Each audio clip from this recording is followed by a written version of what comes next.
We're about to start the book launch with Dr. Guy Burton on his new book, China and the Middle East. You're tuning in to the latest webinar from the Council for British Research in the Levant, broadcasting from our Jerusalem Center of the Kenyan Institute. This event is co-sponsored by our friends at the Educational Bookshop in East Jerusalem. And we are broadcasting from here in Jerusalem, and Dr. Guy Burton is in Brussels. As I mentioned before, this is an event coming to you from the Council for British Research in the Levant, particularly our Jerusalem hub known as the Kenyan Institute. The Council for British Research in the Levant is an independent UK research charity and membership organization that exists to conduct and support research in the humanities and social sciences across the Levant.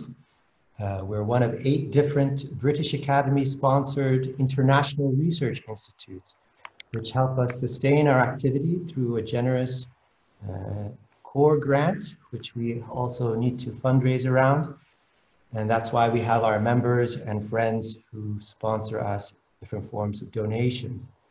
We have over 100 years of history in the region and have regional branches in Jerusalem, as well as Amman and our headquarters in London. Today we have upwards of over 100 people who have signed up for this event today, which is a great sounding topic, which I'm sure many people are very interested in hearing much about, because it's got a lot, we hear a lot about it in the press, and actually separating fact from fiction is not so clear. What is hoopla, what is propaganda, what is real? Well, today, to clarify some of these topics of the extent of China's influence in the Middle East, and as well as its history, is Dr. Guy Burton, upcoming researcher who has quite a prolific CV here, quite a globetrotter he is. Guy Burton is an adjunct professor at Vesalius College in Brussels, and is a fellow on the Sectarianism, Proxies, and Desectarianization project at Lancaster University. He has previously held research and teaching posts at Mohammed bin Rashid School of Government in Dubai, Nottingham University's Malaysia campus, the University of Kurdistan Hewler in Iraq, and Birzeit University in the West Bank. His research interests include the role of rising powers in the politics of international relations in the Middle East. And he has 2 fantastic titles that have come out on China and the Middle East conflicts, which is what we'll be discussing today, which came out from Routledge Press in 2020. In fact, it just came out a week ago. And Rising Powers in the Arab-Israeli Conflict since 1947, which came out from Lexington Books in 2018. Both titles can be picked up at the Educational Bookshop in East Jerusalem and have been ordered. So please sponsor a local bookshop, and especially in these times of COVID, and grab yourself a copy of what looks to be a very interesting set of books here from Dr. Guy Burton. And we look forward to a very interesting topic today. So thank you very much, Dr. Burton, for your willingness to come on today. Thank you for having me, Taufik. I appreciate it. Yes, I'm in Brussels at the moment on a beautiful sunny day. But thank you so much for inviting me and letting me participate and sort of actually use the Kenyan Institute and the CBRL to launch my book. I really appreciate it. And I mean, it's wonderful to sort of have this kind of connection again with, given that I did spend, a number of years, at Birzeit and also some time in Jerusalem. And I have fond memories of the Kenyan Institute with its beautiful view across, the east of the city, down to the old city. And also I have fond memories of the Education Bookshop as well. And so, always found it a worthwhile time when I was in Jerusalem to spend a bit of time there. And it's still an ambition of mine, actually, to have, my book there. And so, it would be great, if it is carried there. I recognize, of course, that these are academic books, so the cost is usually pretty expensive. But you did mention my previous book, which is on rising powers, specifically the BRICS and the Arab-Israeli conflict. That is going to become a paperback from September or October. So it's a much more, it will be at a much more reasonable price for individual purchases. So I do hope that it will be carried there. And actually some of that work that I did for that book is kind of influenced what I've done with this current book, which looks at China and conflict in the Middle East more generally. And so I have, I recognize that we're going to be talking, we've got about an hour or so, but I'm conscious of the fact that people probably want, to get into sort of the detail of the book and of the specific cases. And so I wanted to really just spend about 20 minutes just sort of laying out, why I think this book is needed, the key points of it, which is actually quite challenging given that we're talking about a quite wide region and quite a wide historical period. And then from there, sort of just flag up, I guess, some sort of key points for thinking about China and the Middle East, as a player and as an actor. So, as I mentioned, in terms of sort of thinking about this book, the book was sort of a development of the previous work that I had done, which had been primarily looking at the Arab-Israeli conflict and the role of the BRICS, and of which, China seems to be, stand out, obviously, as sort of the second largest economy in the world, increasingly becoming more important in the Middle East.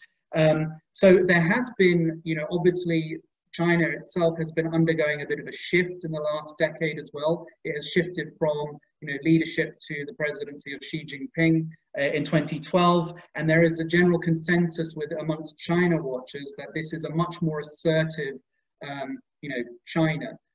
Whereas at least since the 1970s, there was this tendency of the Chinese foreign policy to sort of be a bit standoffish, to not be confrontational. Today, it is becoming much more present as a commercial actor, and as certainly as you alluded to in your initial comments, Tawfiq, there is much more attention happening in the media, and especially on the case from the perspective of the Americans, as to sort of China as a potential threat and challenge. And this sort of goes against, a lot of what China's been trying to do for the last 20, 30 years. It's been sort of emphasizing that its global rise can be peaceful, and that it's not seeking confrontation with the preponderant power, both globally and in the region, which is the United States. Of course, that is now sort of being reinterpreted and reimagined by the Americans, in the context of sort of their confrontation when it comes to sort of the global, to global trade, but also what's happening more specifically in the Middle East, sort of with in the last month, this so-called deal between Iran and China. Just to sort of disabuse you of a couple of things, this isn't the first time that these reports have come out about, China supposedly investing $400 billion in over 25 years in Iran. These reports came out in about September last year as well. So it is actually kind of a bit of a trope that we see. Sort of China is a bit of the bogeyman, as it were. Now, obviously, there's a lot of attention, as I said, about China as a player in the Middle East. What a lot of the attention has been, at least sort of, for China watchers over the last 5-6 years, has been primarily as an economic actor.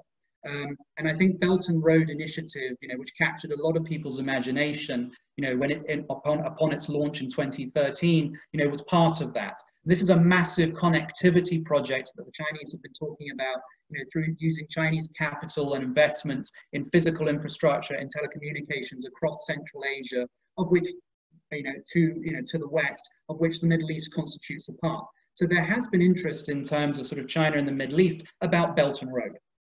But I wanted to sort of take a little bit of a shift, because, the rhetoric and the language that is used about Belt and Road is that it is of mutual benefits to both sides. The Chinese on the one side and its Arab, Iranian, Turkish, and Israeli partners on the other, that this is what they call, quote, win-win. For me, I find, when we look at the Middle East, though, it's a much more problematic region. There are a number of conflicts. There are hot wars in the cases of Syria and Yemen and Libya. There are rivalries between Saudi Arabia and Iran, which are sort of at the regional level, but also play themselves out, across the region, within countries. We see this taking place in Yemen. We see this taking place in Syria. We currently see this in Libya, in the Libyan conflict, with the Turks, sort of backing the GNA on one side, and the UAE and the Egyptians backing Haftar's forces on the other. So what you have is a myriad of different rivalries. Some of these are, sort of violent. Some of these are more cold. Some of these are proxy. And so where does China sort of situate itself in the middle of all of this? And so this is where sort of the motivation came from this book, At the same time as well, I was keen to pull the, as it were, pull the camera back a bit, because one of the things that we've tended to find about looking at China and the Middle East is this sort of focus on, the recent, what has happened in the last 6, 7, 8 years since Belt and Road. And as a result, if we do that, we lose perspective. And I think actually, if you pull the lens back and look at China, as a historical actor in the Middle East, what you actually find is that it had never gone away. It's actually been a very physical, there's been a very tangible presence, in the lives and activities of the Middle East. Certainly since the mid-1950s, when it made its first contacts with the region. Now, that is a relationship that has fluctuated back and forth. It's become deeper and more robust over time, compared to previously when it was maybe much more rhetorical. But it's certainly, I think, if in looking at it over this period of 70 years or so, what you find is that the Chinese, has shifted, over time and in relation to what's going on, not just within the region, but also what's happening outside. And so this historical perspective is, I think, something that adds a bit of value to the book as well. Now, in terms of sort of thinking about China as this historical actor in relation to conflict in the Middle East, I'm just going to summarize very briefly that there are three main types, three main roles that they have taken, during that time. And these three types, are taken from international relations theory. But broadly, it's kind of summarized as, you can be, as a rising power, you can take the role of a supporter of the system. So you support and accept the status quo. You want to work with it. You don't want to challenge it. The alternative, the flip side to that, is to act as a spoiler, to reject the system, to challenge it, to want to see an alternative. And certainly, if we think about China in the global realm, certainly this idea of sort of China as a challenger, as a spoiler, has been sort of portrayed for over the last 20 years, and has also been associated with groups like the BRICS. So you have, I guess, at one end, the idea of a supporter of the system, at the other end, a spoiler of the system. But you also have actually the idea of being a shirker, sort of just negating, to shirk, to pull away from the system, to stand apart from it, to not become involved as either a supporter or to not challenge it. So those three roles, actually, we see China doing, over the course of the 70 years that it has been present in the Middle East. But what also influences it considerably is not actually so much the conflicts themselves. What happens is that China is primarily a respondent to conflicts taking place in the Middle East. How it chooses to act is primarily influenced by what's happening outside the Middle East, and by its relationships with the global powers, with the superpowers during the Cold War, and then subsequently after the end of the Cold War with the American position as the hegemonic power. In the Cold War, of course, we also find, there is that Sino-Soviet rivalry which starts to take place after the death of Stalin, in which China is competing, with the Soviet Union to become, the preeminent communist power. And so for that reason, you find the Chinese, trying to find ways into the Middle East where it can sort of, seek an opportunistic approach that advantages it and disadvantages disadvantages Moscow. So let me just sort of run very sort of swiftly through, what I'm going to share with you right now is, my sort of the slide at the end of the book. In which I sort of try and sort of categorize all these different roles that the Chinese have played. If I can just sort of share with you this sort of also captures sort of the Chinese roles, but also China's approach to conflict more generally. So what we sort of see over the course of sort of from the 1950s until sort of the last decade is this shift from sort of China acting as a sort of supporter of conflict, so as a spoiler of conflict in the 1950s and 1960s, towards an increasing, support for the system, and to some extent, a shirking from it. Now, what do I mean by this? So when China first, sorry, can I just check, Tawfiq? Is my screen up? I see it loud and clear. Yeah. Brilliant. Okay. So thanks. So what you find is that China initially makes its first points of contact, in the 1950s, in the spirit of Bandung, sort of the non-aligned movements of the developing countries. And its first point of contact is primarily with national liberation movements like that in Algeria during their war of independence against France, as well as with Gamal Nasser in Egypt. And you find that sort of during the 1950s and the 1960s, China is a very strident supporter of these regimes and of these movements, which are challenging, the Middle East, because at the time, many of the regimes that exist in the Middle East are quite conservative, anti-communist, very suspicious of what's going on in Beijing. Beijing does not have a lot of diplomatic ties to the region, and it also faces being a junior partner to the Soviet Union in this. It's also because the Soviet Union is the greater power that China finds it difficult to find ways of, superseding it. And so that's why it starts to reach out, certainly in the 1960s, towards more, revolutionary groups, organizations that pursue national liberation, like the PLO, like the Eritreans, like the Eritrean Liberation Front in Eritrea, the Darfuris who are sort of struggling for secession in the Gulf. So what you find in the 1960s is that the Chinese are supporting, and they're not just supporting, they're actually providing military assistance to these groups. Of course, it is not significant amounts of military assistance to the same degree that they were acquiring from elsewhere. But what you find is that they're providing small arms, they're providing training, they're providing training both within China as well as sort of within the region. In that course, the Chinese, use these groups as a kind of a spoiler, as a challenger to sort of, the Soviet Union and the United States. But from the 1970s, from the early part of the 1970s, we start to see a shift. And there's a reason for that change. Domestically in China, the sort of commitment to ideological political change and revolution is coming to an end with the end of the Cultural Revolution. And the subsequent decline and demise of Mao Zedong, and after a number of years, a rise to the leadership of Deng Xiaoping, who takes a much more pragmatic, business-oriented approach to China's foreign policy. It's an approach in which China prioritizes economic development at home and uses foreign policy as a means to do that, and downplays kind of political commitments, downplays sort of commitments to revolution from the past. You also see in this decade, China trying to reach out to make diplomatic connections and ties with countries in the region. And so over the course of the 1970s and 1980s, China establishes diplomatic relations with most of these countries, resulting in the final one with an Arab country being Saudi Arabia in 1990 and with Israel in 1992.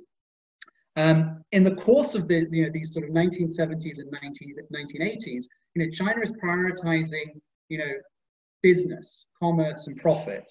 And so you see sort of their sort of entry point into this being the arms trade. So they're providing arms, to both sides of the Iran-Iraq war, and yet presenting themselves as, sort of supporters and of identifying with them as members of the developing world. During that decade, you also find them starting the clandestine relationship with Israel, which is also based on an arms trade. In this instance, it's actually Israel selling arms to China. Now, what had happened there was that China had, had its a lot of its military equipment, trashed or destroyed during its war with Vietnam in the late 1970s. A lot of that was Soviet built, and they did not have access to, or they did not want to go to Moscow, to renew it. So instead, what they found was that Israel had taken a lot of, Soviet-built equipment off the battlefields in 1967 and in the 1973 wars, and so they were willing to sell it to the Chinese. And this is the start at which the Chinese and the Israelis actually engage with each other, leading subsequently and eventually to a diplomatic relationship, from the early 1990s. Now, as I said, sort of the 1970s and 1980s is primarily an economic relationship within the context of the Cold War. With the end of the Cold War, obviously the Americans become preponderant in the region, and it is underneath that American umbrella, as it were, that the Chinese, shift from being, shift to becoming a major net importer. So the Gulf becomes increasingly important to them as a supplier of both oil and gas. But I also should hate to stress at this point that, over the last 20 to 30 years, that relationship that China has with the Gulf states has moved. So it is not just about oil and gas anymore. It is also about, broader investments, and it's now two-way, and it includes things like, investment in real estate, healthcare, and other sectors. So it is quite a substantial relationship there. Now, this is all happening, obviously, with sort of China as it sort of rises up, becomes more of a global economic power during the 2000s. But it also manages to do this without direct confrontation with the United States. Certainly, you find the Chinese, when it comes to war, being wary of it. So when in 1990 Iraq invades Kuwait, it does not support that, but neither does it see war as the solution. And certainly until the final point, until as very late in the day, it was still appealing for dialogue to happen, rather than there being a UN resolution for war. This also continues into 2003. The Chinese were very averse to conflict taking place there, but unlike the Russians and the French, who had threatened to use their veto at the UN Security Council, the Chinese avoided that. What is interesting is that, in the wake of the 2003 invasion and war, the Americans obviously, bore the brunt and bore the costs of the military occupation. The Chinese did incredibly well with building up economic ties, with developing commercial relations, and getting contracts in the energy sector in Iraq. So you actually see there quite interesting symbiosis between the Americans and the Chinese, to the point where, the Americans got quite frustrated with this. And so one of President Obama's parting shots back in about 2014, 2015, was that the Chinese had basically free-rided on America's security presence in the region. The Arab uprising, I think, is incredibly interesting, because I think, and this is maybe something which we will probably go into in terms of talking about in the Q&A. But the Arab uprising was sort of met with great degree of suspicion and fear by China, for fear that it would influence and inspire, similar protest movements at home. When that became clear it wasn't going to happen, it then became concerned that, stability and order remains the name of the key of the day in the region. It did not want to see its own commercial interests, disadvantaged as a result of the uprisings. And so it was also, in the case of Libya, averse to the fact that, a number of countries, although China abstained on the key vote, Resolution 1973, which authorized a no-fly zone over Libya, which NATO then used to enforce, both the Russians and the Chinese felt quite averse to that. And so when, the uprisings moved to Syria, the Chinese were very wary about sort of allowing any kind of foreign intervention. Although, as I point out in my book, there is a distinction made between, intervention that comes from, the West versus regional intervention. Because what you see is that, certainly in places like Libya, Syria, and Yemen, where China does not have very significant commercial interests, neither is it pushing for these regional parties like Saudi Arabia in Yemen to pull out. Neither is it demanding that Iran in Syria pull out. It basically even though it talks about neutrality, it talks about political dialogue and, talk being the answer to conflict, neither does it necessarily see, the need to push its regional partners to remove themselves. Now, that kind of brings me, I guess, to sort of the final points that I want to make, which is about this idea of shirker and supporter that China has in the Middle East. The position that it has, as I flagged up with the Saudis in Yemen and the Iranians in Syria, points to a fact that the Chinese are effectively hedging, right? The Chinese, when it comes to the rivalry between Saudi Arabia and Iran, the direct confrontation that the two have, it does not get involved. But neither does it sort of want to step in to these wars where the Saudis and the Iranians, have influence or have, sort of have sunk costs. So this is what we call hedging. Basically, China trying to avoid taking on too much responsibility, while also looking to see some kind of outcome which is going to be preferable to it. There have been a couple of instances, though, where China has had to become more and more involved in conflicts in the region, and I would say there are two specific ones which I talk about in the book. One is that there's an early case in Sudan, which happens in the wake of the Darfur crisis in 2003, and then more recently that with Iran in the context of the Joint Comprehensive Plan of Action, in which an agreement was fixed to, for Iran to freeze its nuclear program, in exchange for sanctions being lifted against it. Now, in both of those cases, China's involvement in those conflicts was for it to act as a mediator, and it saw its role as trying to balance, on the one side, countries, the West in the form of the United States and the other Western powers on the UN Security Council, and on the other side, the governments in Iran and Sudan. And China felt that it could do this because it had the ears of these governments, because it had already made, major economic investments in those countries. In Sudan, for instance, Chinese commercial activity starts to grow substantially from the 1990s. So by 2003, when Darfur becomes, a crisis and it gains international attention, whether the Chinese like it or not, they get brought into this mediation process. Similarly, the Chinese had already made investments in Iran, prior to 2012, prior to 2013, when the talks started. It realized that if it did not get involved in these talks, that it could be left behind. Because if the West did manage to reach and agree agreement with Iran, that could actually sort of freeze China out in terms of its investments. So there is sometimes a bit of a pull into, for China to come into the region to become a mediator, but it's not necessarily always because of its own volition.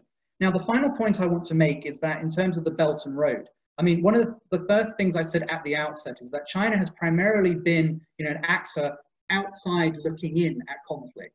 So it's been able to choose the positions that it's wanted to take. What I think is interesting about Belt and Road is that this may actually be the start of a greater Chinese investment into the region. If and when that happens, that means China has less freedom of maneuver. It will become more and more tied to, the region. To think about this, Belt and Road projects are, funded and financed by Chinese capital and Chinese labor. And countries are very keen to get hold of that, to attract that money. And that's going to be a lot harder going forward, especially in the wake of the coronavirus, because there will be less, money available, much more finite resources from the Chinese side, and also more competition within the region for those resources. So what we may well see is that actually the Chinese, whether they like it or not, are going to become more of a cause of conflict in the Middle East, as opposed to over the last 70 years, an observer of conflict. And I think with that, I'll stop, because I'm sure that there may well be questions that people want to talk about specific cases rather than sort of the general trend of China's approach to the Middle East. So thank you. Well, thank you, Guy. That was fascinating, especially what you ended on there, insofar as your determination that China may end up inevitably being more of a cause of conflict. And obviously those are very weighted words.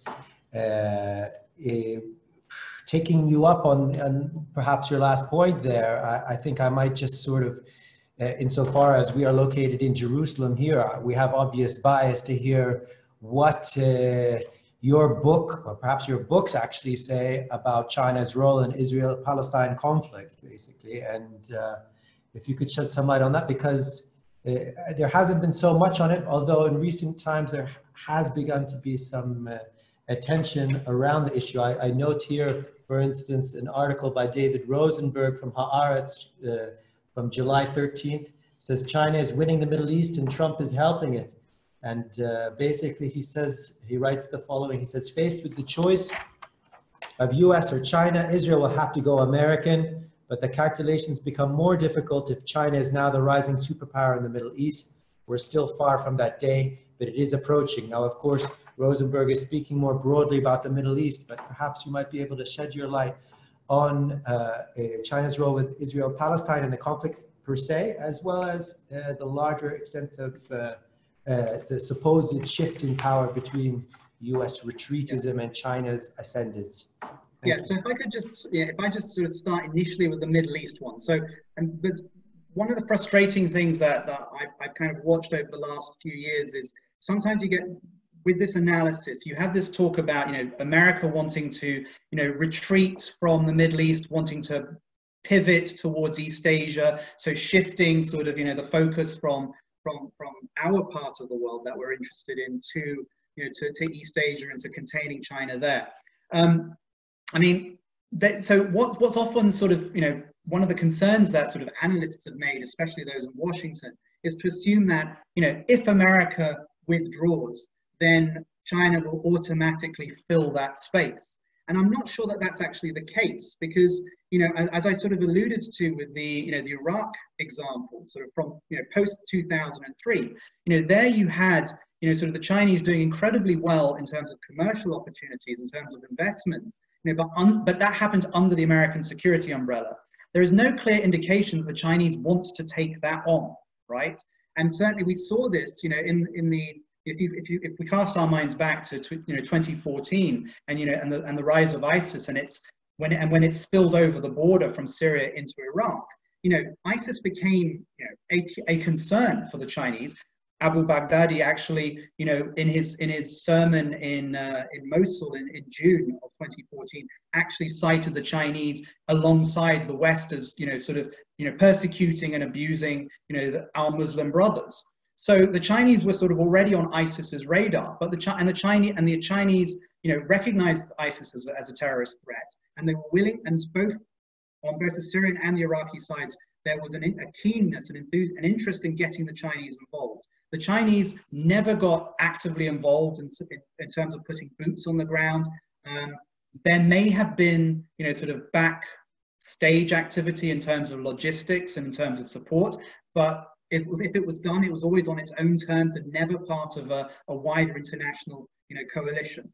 So this idea that the Chinese are going to, replace the United States, I think is a flawed one. Now, in terms of sort of, Israel and Palestine, I mean, one of the interesting things, and I've been looking at this over the last 5-6 years, one of the things people have sometimes asked is, can China be a player in terms of sort of, maybe even acting as an honest broker to between the Israelis and the Palestinians in a way that the Americans haven't been. I mean, there's a problem with this, which is that, that the Chinese have, over the course of the last 70 years, have shifted from a very pro, very Arab, very supportive position for the Palestinians. In fact, they were supportive of the Palestinians during the 1960s, providing them with small arms, providing diplomatic support for them. But over the course of, in the 1980s, there was there's somewhat of a realignment, to the point where China now has diplomatic relations with both the Palestinians and the Israelis. Its economic trade is worth vastly more with Israel than it is with the Palestinians. And as far as the Chinese are concerned, commercial relations, Trump are far more important. It has contracts, to renovate and to manage the Ashdod and Haifa ports. There is major Chinese investment going into high-tech startups in Israel, which is incomparable to what's going on with the Palestinian economy. From the early 1990s, China joined the international consensus in supporting the Oslo process. It consistently supports it. It consistently says, that the two sides should get back to the table and talk, even as we watch sort of the erosion of the two-state possibility existing. So actually this is problematic, because the Chinese are still supporting a model which is becoming compromised and undermined from within. The other thing to think about, just even 3 years. So I talked about Xi having a somewhat assertive foreign policy. In 2013, as well as launching the Belt and Road, he also launched a 4-point plan for the Israel-Palestine conflict. And in that, he didn't really move very far from what had already been sort of the guiding principles of China's position on the conflict. And what's interesting is that having about a month after he launched the plan, the John Kerry shuttle diplomacy, trumped that. And the Chinese quite happily took a backstage toward that. They revisited this in 2017 and said, this is the revised 4-point plan. It's not that much different to 2013. We would like to get both sides together. And actually in December of 2017, this was overshadowed, you may recall back in December 2017 was when the Americans announced the move of the embassy to Jerusalem, right? Well, overshadowed, about a day later, the Chinese hosted a meeting of some Israeli peace activists led by Hilek Bar, the speaker of the Knesset, along with a number of PLO members. So there was an attempt over 2 days to try and find, at least some declaration, some statement that there are some people on both sides willing to talk. What was interesting was it was really difficult for them to actually get the two sides to agree, even a non-binding declaration. And you can imagine this is, being done under the auspices of the Chinese in China.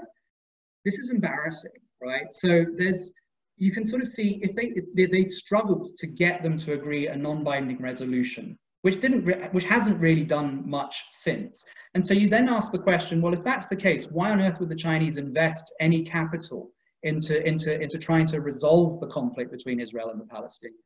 So, it's, as far as it's concerned, it's done a very, I actually, in the book I refer to an Indian scholar, P.R. Kumaraswamy, who was also talking about India, in which he said, the Indians, were like the Chinese. They've been very pro-supportive of the Palestinians, but over the course of the 80s and 90s, managed to establish a relationship with the Israelis. And what Kumaraswamy said was, the Chinese, or sorry, the Indians had effectively de-linked relations between the Palestinians from the conflict, so that it could have diplomatic relations with both sides and the conflict on the other. The Chinese do exactly the same thing. And I think this is why it's actually quite a depressing thing to think about in terms of China as a possible actor in Israel-Palestine. I don't think it really is. Now, I'm sure at some point someone maybe wants to talk about BDS.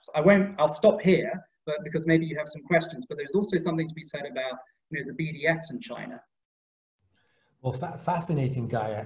Really very interesting stuff, and I congratulate you for having done so much research on this upcoming topic that's very much on the agenda. I have one or two more questions. I'm going to take this opportunity for everybody to invite folks to send in their questions and answers. We have a good 30, 40 minutes at least, and some questions have already popped up. But to keep you going on this thread, I'd like to actually inquire about how COVID has, at this stage, basically, thrown a huge wrench in the workings of global supply chains and, the different kind of trade wars and the way things used to work. And I assume a lot of Chinese pre-assumptions were that business would be as usual, whereas we see COVID having changed all that. How do you see the COVID crisis, so to speak, for lack of a better word, or epidemic, impacting world trade patterns, China's role within that, and then their role specifically with the Middle East? Well, I guess there's, bound up with that is sort of the wider sort of, economic, challenges that the Middle East is facing. That I think this is going to happen globally. Everywhere is going to see sort of a contraction of the economy, this year, and then of course that means there's fewer prospects for investment and commerce and trade, next year. But in terms of thinking about sort of in the immediate aftermath of coronavirus, what was China doing in relation to the Middle East? Because Iran was kind of the first point, the first place where in the region where coronavirus started to become a problem. It then sort of shifted to other countries on the other side of the Gulf, sort of in the Arab Gulf states. So over the course of the last 6 months, we've seen Iran, the Arab Gulf, and then the spread of coronavirus across the region. Now, how has China responded to that? Well, it's looked at. It's one of the things that it's had a really good sort of counterpoint in the form of the Americans, right? The Americans pretty much in denial, pretty much closing up shop. So on the flip, so whereas the Americans were doing that, the Chinese sort of said, look, we are keen to help out. We want to sort of provide sort of medical assistance. We want to provide tests. We want to provide doctors, nurses. We want to provide equipment that the countries need, because you're not getting it from anywhere else. And this was actually a really good sort of propaganda coup for them as well. So what you see from sort of from March is a number of different sort of diplomatic sort of a number of missions to different parts of the region, including into Palestine, by the Chinese providing all of this equipment. There's also obviously an attempt to sort of try and ensure that the public opinion of China is a positive one as well, as a result of this activity. Obviously, China, there's been a lot of sort of attention given to it in the media, but in terms of sort of the sheer numbers, the volumes involved, the amounts, it is still the case that I think Europe, like the Europeans, have probably provided more, in sort of sheer volume terms. But the Chinese have been very good at actually sort of being quick, first out of the blocks, responding to things. But what is also interesting as well is that it's been primarily at a bilateral level. The Chinese relationship with the Middle East, as with pretty much the rest of the world, is government to government relationships, right? So it is not really government to society relationships, even though they talk a lot about it in their sort of position papers, like the Arab policy paper of 2016. So what you find is that it's these partnerships, these relationships that the Chinese have, it's usually with other leaders. Okay. Now, what was interesting about COVID-19 was that the Chinese did allow did try and sort of bring in Chinese businesses, did try to sort of engage at a more sort of societal level. At least that was the rhetoric they were putting out. But I think, a lot of it was still very much through sort of official channels. And so you had, for example, like, Jack Ma, Alibaba, the Chinese firm, sort of providing, assistance, sort of as, not just the Chinese state, but of course, these are firms that are close to the state as well. So, it is not, there wasn't sort of a desire to expand, the number of points of contact, but it's still primarily government to government. Gotcha. I'm going to steal one more question, but I want you to be brief on it because we do have a good set of questions there. You said you didn't want to really talk about One Belt, One Road, but I do feel that for the purposes of our audiences, can you walk us through, but nothing more than that, what are the major Belt and Road points on the Middle East map for China? And thank you for that. That's a good question, because, one of the interesting things about Belt and Road is that it's a very sort of broad vision. The Chinese have not been very specific about where they expect it to go. There has never been an official map that says this is the route it's going to take. The way the Chinese see it is to say, we have the resources, we have the capital, we have the skills, we have the labor. We want to partner up with you. It's a collaborative process. So it's up to individual countries to contact us and for us to work this project out jointly, right? But that's because of this, so that means that it's basically everything and nothing, right? It could be incredibly expansive. It could include any number of different countries. It could pass through any number of different routes, but it's not entirely clear what that means. So the countries that are involved, are also obviously trying to attract Chinese investment and interest. And so I think one of the interesting things I mentioned in my presentation was that there isn't a lot of Chinese investment and activity in places like Yemen, Syria, and Libya. But what you find is that Syria, especially as it's now moving into a post-conflict, into a reconstruction phase, you are finding the Syrian leadership very keen to sort of emphasize its relationship with the Chinese, to say that the Chinese are friends, that they want to encourage the Chinese investment into their country, because they're not going to get it from the West, they're not going to get it from the Gulf, they're not going to get it from the Russians and the Iranians. What's interesting is that the Syrians play this up, but the Chinese have been pretty quiet about it. They've not said no, but neither are they necessarily said we're going to do it, because of course there is risk. Is it risky to invest in an environment like this, where conflict hasn't completely dampened down? And this approach, and this is actually not a point that I've made, this is actually work of scholars like Mohammed al-Sudairi from the King Fahd University in Saudi Arabia and Andrea Giseli in Fudan University in China. They've written about this in relation to Syria, but you can also apply this logic to other places like Iran, right? Because the Iranians want to present themselves as not a pariah because they've got the Chinese on their side. So it's in their interest to play up their relationship with the Chinese. And for the Chinese, it looks good for them, right? To have all these people saying, we want to work with you, just bolsters their global image. Fantastic, Guy. So I'm going to transition now to some of the questions. We've got some good questions here, 10 so far. Please, I'm inviting anybody who's on the Zoominar to send in their questions now to the question and answer tab. We will not be looking at any other questions on the Facebook page or otherwise. So we'll see how many of these we can hit. And so we have our first question here from Felipe Medina, who writes, thank you, Professor Guy. Can you tell us more details about China and the war in Yemen from 2015 to the present? Yeah.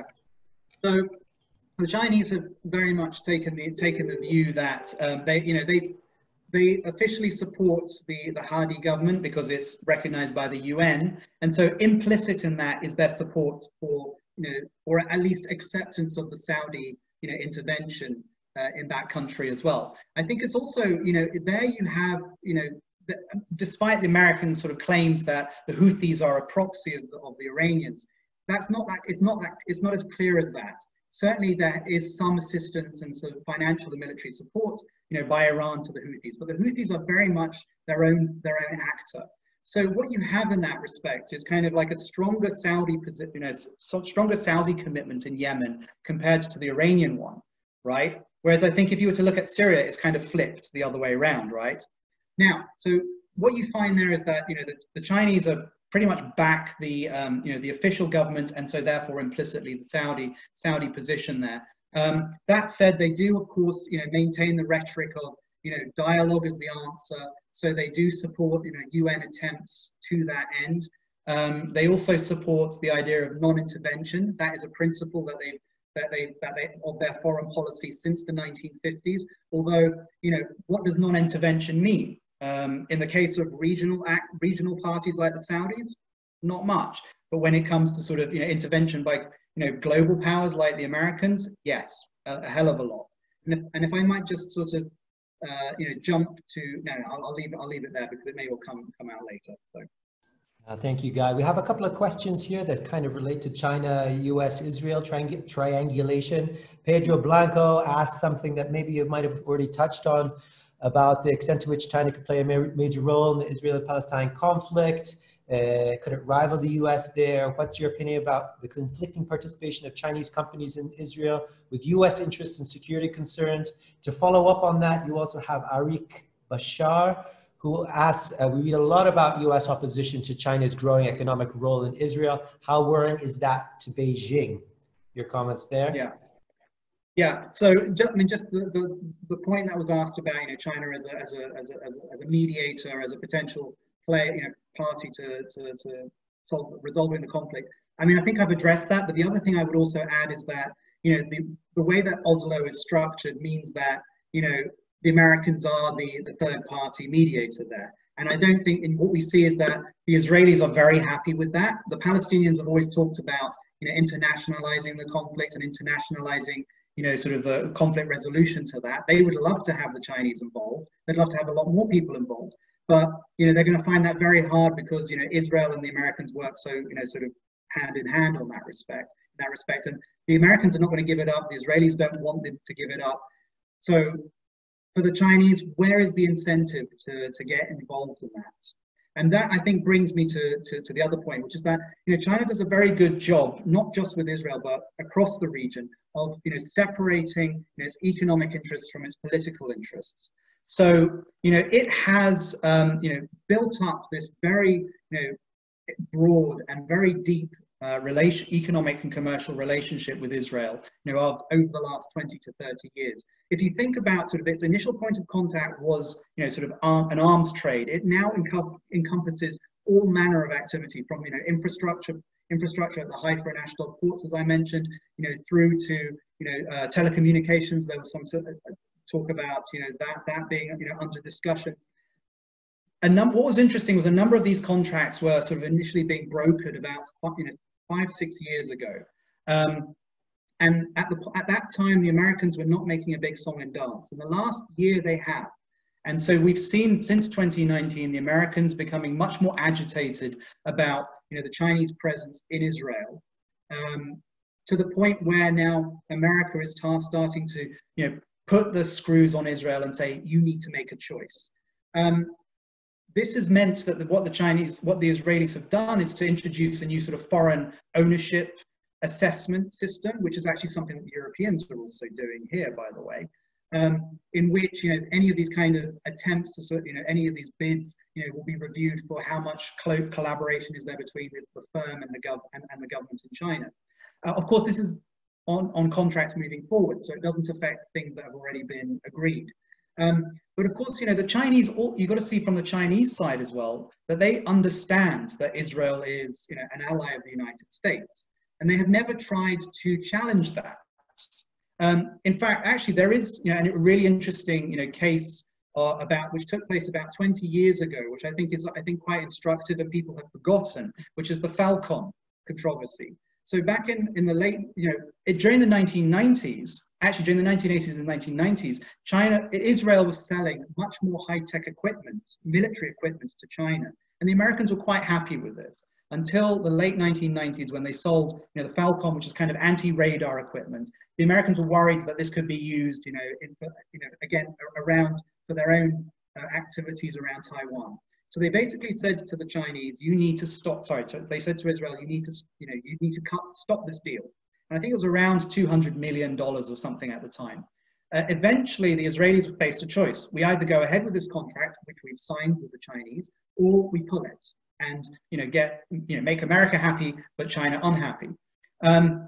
They eventually did what the Americans wanted. They pulled the contract. The Chinese were not happy. That cooled relations for a couple of years, and there was a massive compensation payout. But it was just one wrinkle in the road, and it didn't really upset the apple cart of Sino-Israeli relations, because it's just gone from strength to strength since then. I think the Chinese recognize that if the Americans really put the screws on Israel, that Israel will be forced to do these things.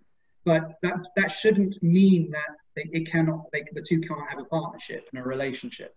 Well said, well said. That kind of to follow up there's an excellent question here from Jeff Halper, who asks, what role does Israeli military involvement in China play, especially internally, as in surveillance technologies or suppression of the Uyghurs, etc.? Do you know anything about that?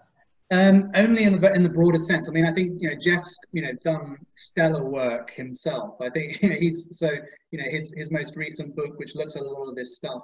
So I mean, I would certainly recommend people who are listening in that read Jeff's book.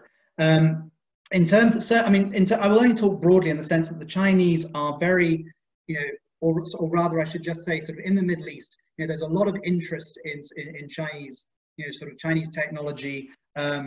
There is this sort of overlap, as you know, this idea of sort of social credit that's being where you can use surveillance equipment and technology for that, and there's a lot of interest in the Gulf on this, right? I think what we're seeing is kind of authoritarian regimes are particularly interested in this equipment, in accessing it, and in acquiring this knowledge.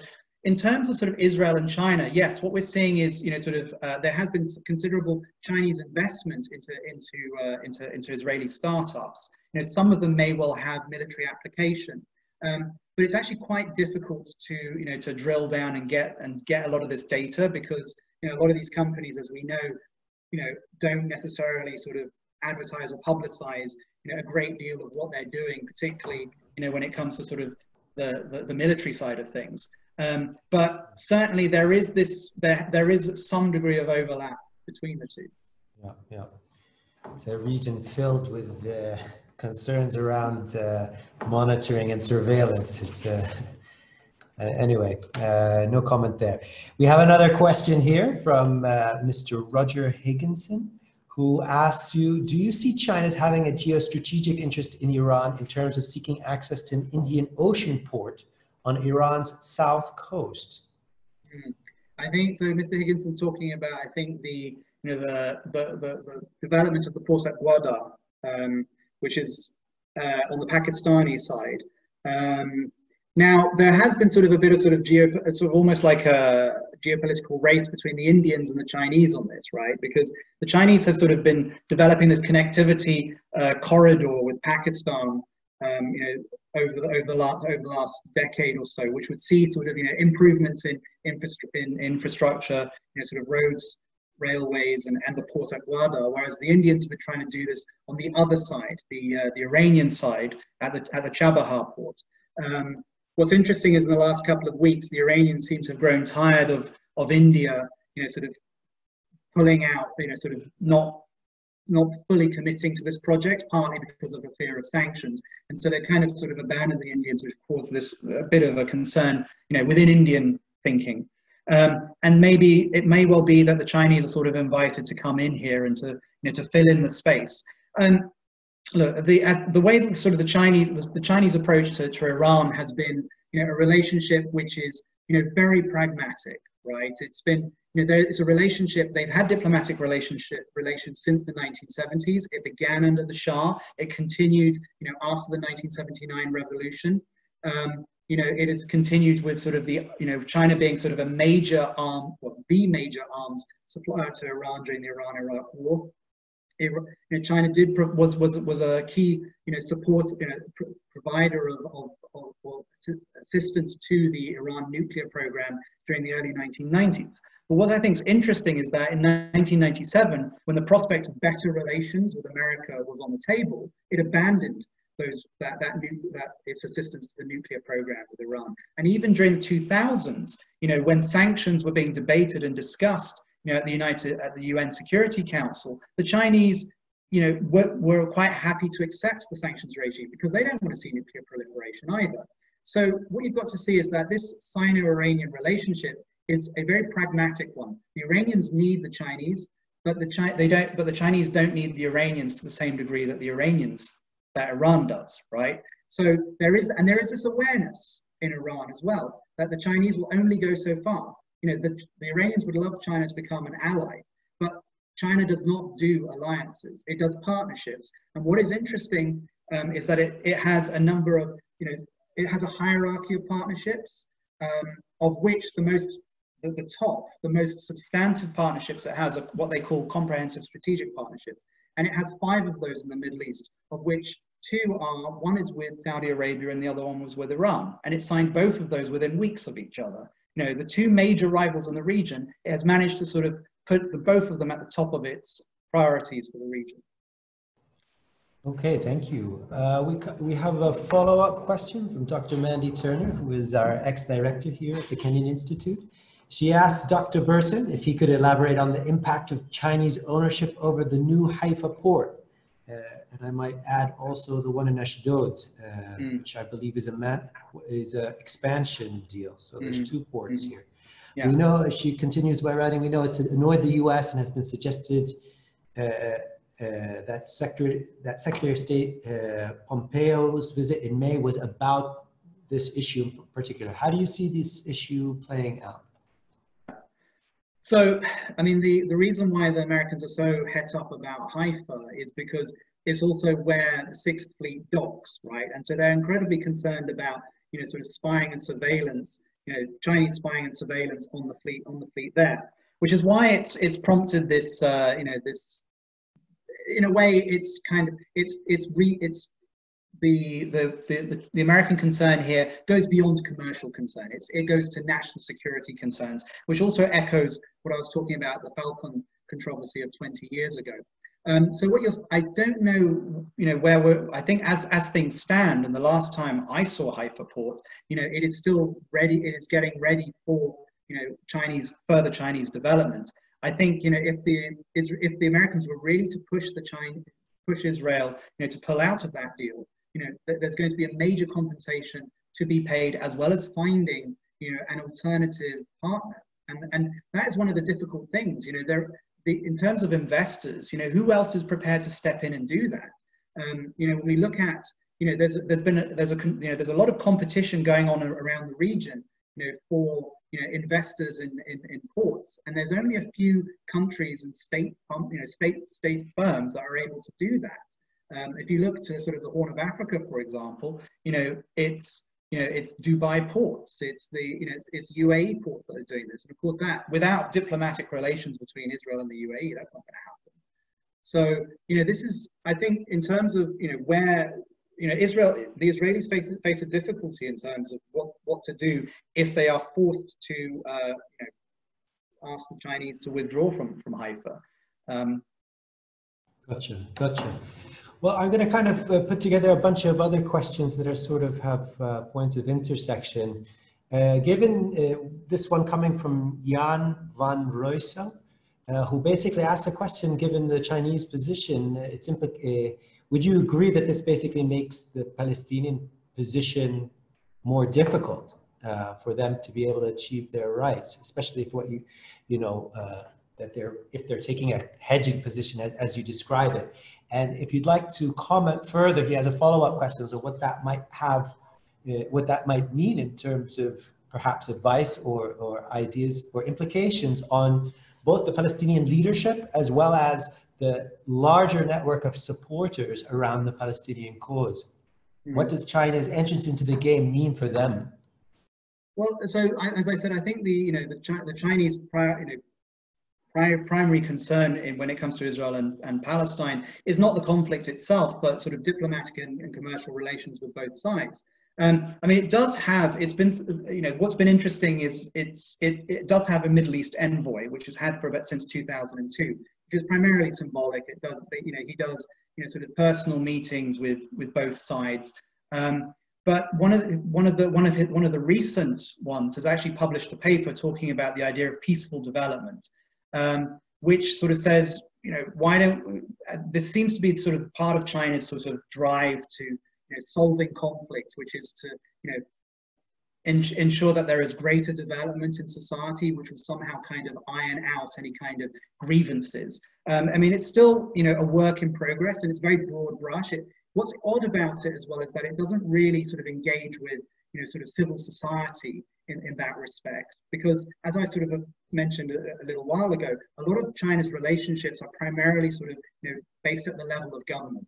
I mean, it will not talk to opposition movements and different groups, for fear that this will sort of, basically encourage other people to do the same. When it comes to the Chinese, when it comes to Hong Kong, Taiwan, and Xinjiang. So the Chinese concern is to sort of still operate at the levels of leadership. That's also made it very difficult for groups like the BDS, right? Because the BDS is primarily sort of a grassroots movement. It aims to encourage the development of relationships across borders with other like-minded groups, to lobby governments from outside, whether in those countries or at home, to act on behalf of Palestinian rights. And the problem with that is that China's sort of whole setup is not designed, not geared for BDS activity.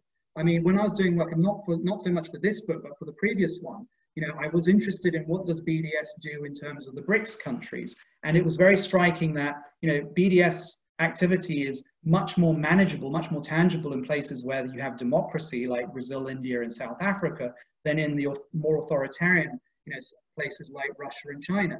That said, BDS has also worked primarily in North America and Europe, which has historically had stronger ties to Israel than, say, China. But I would say that if the BDS is serious about, it's going to have to engage with the fact that China is the second largest economy in the world, is becoming increasingly important for in the Israeli economy. So how can BDS actually sort of use that as leverage? It's going to be challenging though, because it's a different kind of political setup. We're going to take one last question. That's from Muhammad Tawfiq Ali, who I'm going to try and synthesize his. He's concerned, it seems, with the issue of Iraq, Syria, Lebanon, and Yemen's civil wars, or consequences of the Arab uprisings, particularly in the context of COVID.